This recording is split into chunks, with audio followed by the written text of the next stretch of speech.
Good day, everyone. In this video, I'll be showing you how to fix trigger input issues on SteelSeries Stratus XL Windows and Android controllers. It's fairly simple.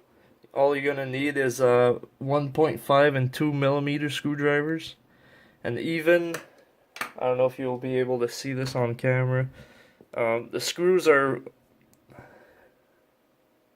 shaped in like a 3-branch pattern, so it's quite hard to get off using well, I didn't have the proper screwdriver heads for these, so I used regular flat heads, and it just need to put some pressure and it works.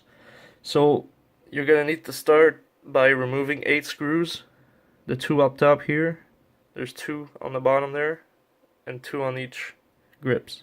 So once you got these pulled off, I'll cut the video and take it apart and show you what it looks like. But before, once you got the screws removed, be careful because there is a wire that connects the battery compartment to the motherboard. So you're gonna need to be careful when pulling it apart so you don't break those. Alright, so this is what it looks like when you pull the 2 pieces apart. This is the negative and positive wires that I talked about. And then these 2 are just weights, added weights to the controller. And then you can see the trigger assembly for these. So it's basically just a spring that holds it, and when you push it down, it moves this. And then you probably can't see it, but this thing here moves just a little bit. So I've already done mine.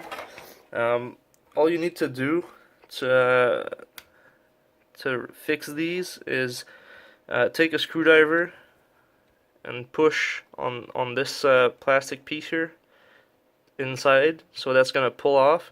And once that is off, you're gonna be able to put the screwdriver in here and turn just a little bit to the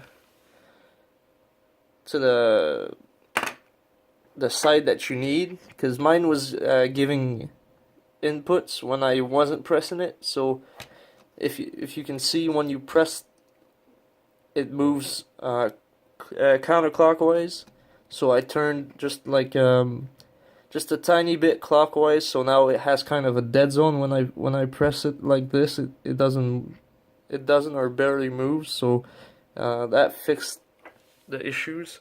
So I did it on both sides. Same thing for this, except you gotta, this one turns clockwise, so you gotta adjust it counterclockwise.